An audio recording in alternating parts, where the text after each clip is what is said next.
Good morning everyone, कैसे हैं आप सब। और देखिए कितने खूबसूरत फूल खिले हुए हैं गुड़हल के। ढेर सारी कलियाँ आई हुई हैं। 4-5 दिन हो गए लगातार फूल खिल रहे हैं, कलियों की भरमार है। और आपको पता है मैंने इसमें कोई ख़ास खाद पानी कुछ नहीं डाला। अपनी जो मेरे किचन वेस्ट निकलता है सारा उसी का यूज़ करती हूँ। कैसे यूज़ करती हूँ इसके लिए अगर नए हैं मेरे चैनल पे तो सब्सक्राइब कर लीजिए।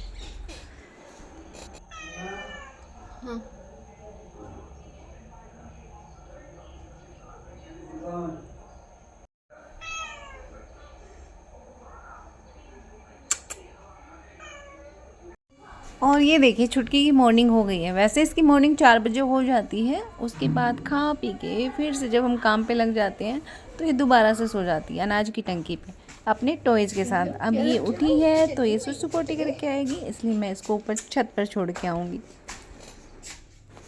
इतनी प्यारी सी लगती है, ये लगता ही नहीं है कि ये बिल्ली का बच्चा है। बिल्ली का बच्चा नहीं है, वैसे पूरी बिल्ली हो गई है। और चुटकी को छोड़ने के बाद मुझे जाना था रैबिट्स के पास प्लॉट में। तो मैंने देखा यहाँ पर रास्ते में अनाज के दाने बिखरे हुए हैं, गेहूं के। आपको पता ही अनाज निकालने का टाइम चल रहा है और जब बोरियाँ लेके आते हैं तो कुछ अनाज यहाँ गिर जाता है। तो मैंने उसे उठा लिया और ब्रू के लिए मैं खाना लेके आई थी। तो इतने सारे गेहूँ देखो वेस्ट चले जाते हैं, इसलिए मैंने गेहूँ रास्ते में से उठा लिए। और अभी इनको मैं ऊपर छत पे डाल दूँगी, प्लॉट की छत पे, ताकि मोर आसानी से खा लें। फिर मेरी नज़र पड़ी यहाँ पे बैम्बू पड़े हुए थे ऐसे ही वेस्ट। एक तो मैंने यहाँ लगा दिया। ये मेरा अभी आधा काम है, कंप्लीट नहीं है। ये मैं चिड़ियों के लिए और रैबिट्स के लिए कुछ बना रही हूँ, कंप्लीट हो जाएगा तब आपको दिखाऊंगी। चलिए, बैम्बू को देख के मेरे मन में एक आइडिया आया तो सोचा आज इनका भी मैं कुछ इस्तेमाल करके कुछ बना लेती हूँ। तो चलिए उठा लिए हैं मैंने अपने बैम्बू जितने मुझे चाहिए। पता है जब गार्डन डेकोरेशन करने के लिए सोचते हैं ना, वेस्ट चीज़ों का बहुत सारा इस्तेमाल हो सकता है। तो बस ये बैम्बू काफ़ी टाइम से वेस्ट पड़े थे, हम गार्डन में ट्रेल बनाने के लिए लाए थे। और उसके बाद ये ऐसे ही बस कटे हुए पड़े हुए थे तो सोचा आज इनका कुछ करते हैं हम। और मैं बनाने जा रही हूँ एक प्लांटर, मतलब प्लांट स्टैंड समझ सकते हैं आप, प्लांटर स्टैंड। आपने देखी होगी ना कि कुछ डेकोरेटिव आइटम में सीढ़ी बनी होती है बैम्बू की या वेस्ट लकड़ी की। तो बस मेरे दिमाग में वही आइडिया आया और उसी को आज मैं ट्राई करूँ, देखते हैं उसका रिज़ल्ट कैसा रहता है। और अपने बैम्बूज़ को मैंने सीढ़ी वाले शेप में सेट कर लिया है। उसके बाद मैंने ले ली है रस्सी। रस्सी भी एक चारपाई से निकाल लाई हूँ। हालांकि हो सकता है मुझे डांट भी पड़े इसके लिए, लेकिन चारपाई मुझे वो टूटी हुई लग रही थी कि मतलब उसकी रस्सियाँ टूटी हुई थी, इसलिए मैंने सोचा ये भी वेस्ट है और मैं उसमें से निकाल के ले आई हूँ इस बैम्बू को सेट करने के लिए। और जो ये हमारी सीढ़ी है इसको तैयार करना है अच्छे से, इसको बांध बांध के देखते हैं कैसी बनेगी ये। हमको पता है इन चीज़ों के लिए पहले तो मुझे डांट ही पड़ती है। एक तो मैंने घर में इतना सारा कबाड़ इकट्ठा कर रखा है डीआईवाई के चक्कर में कि हाँ मुझे कुछ बनाना है कुछ बनाना है। और इतने में हमारे ये प्यारे से प्राणी आ गए। ऐसे आवाज़ आ रही थी जैसे पता नहीं कौन सा बड़ा जानवर चल रहा है। मैं डर गई कहीं बंदर तो नहीं आ गया। देखा तो हमारे सुंदर से मोर थे। और ये देखिए मैंने तैयार कर लिया इसको। ओह वाह यार, इतनी खुशी हो रही थी मुझे सच में कि ये काफ़ी अच्छी बन गई। ये एक फ्रेम जैसा लुक भी दे रही है और सीढ़ी जैसा भी दे रही है, ठीक ठाक है। मतलब अच्छा लगेगा जब मैं इसको पेंट कर दूंगी। उससे पहले तो मुझे यही सुनने को मिलेगा कि ये क्या बना दिया। डुगू खिड़की से बाहर झांकते हुए, तेज धूप है इसलिए बाहर नहीं जा सकता। और हमारी चुटकी आधी धूप और आधी छाया का आनंद लेते हुए। थोड़ी देर बाद देखा तो डुगू दिखाई नहीं दिया, माँ की चारपाई के नीचे सो रहा था। और चुटकी देखिए, चुटकी अभी गहरी नींद में पड़ी है। ऊपर से धूप आ रही है जबकि मेरे ख्याल से इसको धूप अच्छी लग रही है, इसलिए आराम से पड़ी हुई है। आपको पता है इनको देखना भी इतना सुकून देता है ना कि मन बिल्कुल स्ट्रेस फ्री हो जाता है। और ये इतनी अच्छे से बच्चे की तरह सोती है। जैसे कोई छोटा बच्चा होता है ना, उसे हम प्यार से बस देखे जाते हैं जब वो सो रहा होता है तो सोता हुआ बच्चा कितना प्यारा लगता है, ठीक ऐसे ही ये बहुत प्यारी लगती है। और अभी आराम से गहरी नींद में सो रही है रिलैक्स होकर।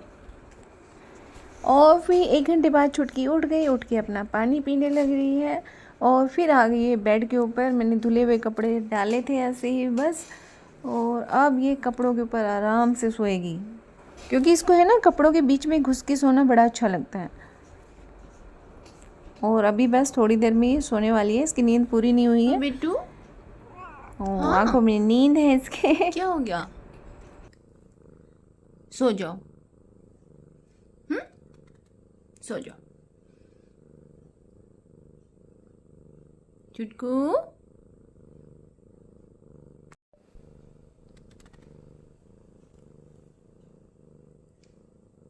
सो जाओ, सो जाओ, सो जाओ। और आप देख सकते हैं कितनी गहरी नींद में फिर चली गई है ये, आराम से कपड़ों के ऊपर सोई हुई है। खुजली हो गई नाक में, फिर सो गई।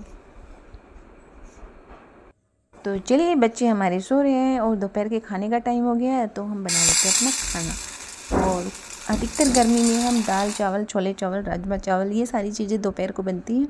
तो आज बना रही हूँ मैं ये मिक्स दाल, जिसमें ली है मैंने अरहर की, मसूर की और मूंग की दाल।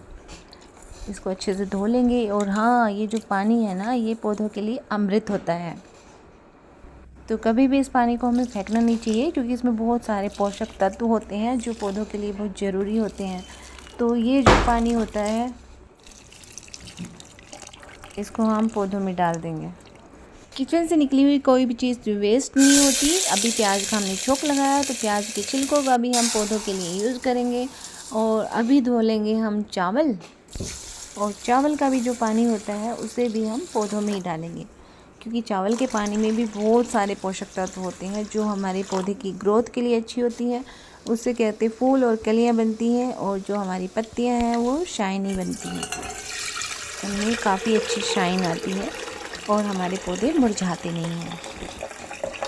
तो आप लोगों को पता ही है, चावल को हम 2-3 बार वॉश करते हैं, और जितना भी पानी निकलता है उसको मैंने जग में स्टोर कर लिया है, फिर मैं जाके इसे पौधों में डाल दूँगी।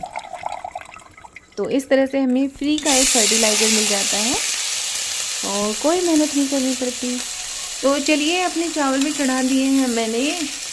आप कैसे बनाते हैं चावल? मैं तो हमेशा ऐसे ही कढ़ाई में बनाती हूँ चावल। इससे चावल बिल्कुल खिले खिले बनते हैं और काफ़ी अच्छे लगते हैं। दाल चावल चढ़ाने के बाद मैंने देखा छुटकी लापता है, अपनी दोनों जगह पे कहीं भी नहीं है।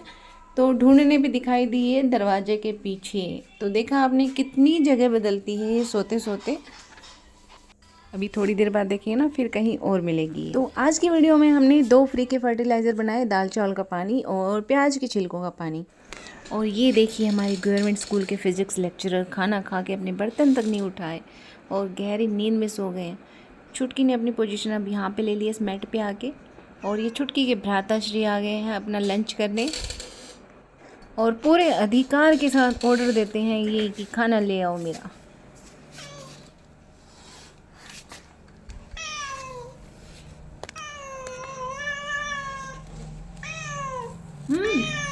भूख लगी?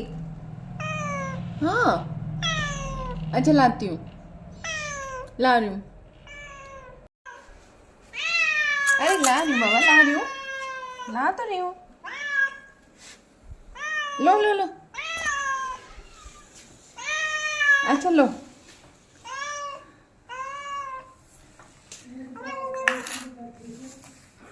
अब जाकर इसको तसल्ली मिली। देखा आपने कितना शोर मचाता है। और इतनी देर में छुटकी भी बाहर निकल आई। इसको काफ़ी टाइम हो गया था, तो अब इसे जाना है अपने सुसु पोटी के लिए। तो अभी ये जाएगी ऊपर। चलिए इसको छोड़ के आते हैं हम छत के ऊपर। गेट खोल के ऊपर ऊपर जाओ ना बिट्टू को, इसको खाना खाने दे। चल तू ऊपर चल, चलो चलो।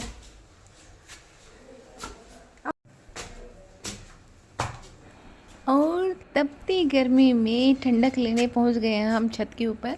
अभी ये हरियाली देखकर मन को भी और तन को भी ठंडक मिलती है। गुलाब में फूल अभी लटके हुए हैं, मोगरा में भी फूल आए हुए हैं। तो गेट खोलते ही मोगरे की खुशबू आती है। मनी प्लांट नीचे जाने को हो रही है, और नीचे वो महाराज आराम से खाना खा रहे हैं। और अब देखिए, कटोरी खाली और पेट फुल। कैसे रिलैक्स मुद्रा में बैठे हैं, जैसे कोई नवाब हो कहीं के, राजा महाराजा हो कहीं के। बिल्कुल रिलैक्स हो गए हैं अब जनाब कोई आवाज़ नहीं निकालेंगे, अब शांति से बस बैठेंगे, आराम करेंगे, जब मन करेगा तब यहाँ से खिसकेंगे। तक बस मेरा अधिकार है, छुटकी ऊपर जा चुकी है और मैं यहाँ पे आराम करूँगा, बस यही कहना चाहते हैं मेरे ख्याल से। तो चलिए अपना भी अलविदा कहने का टाइम आ गया है, चाय का टाइम हो गया है, तो जल्दी से हम चाय बनाते हैं। टाटा बाय बाय, मिलती हूँ अगली वीडियो में जल्दी।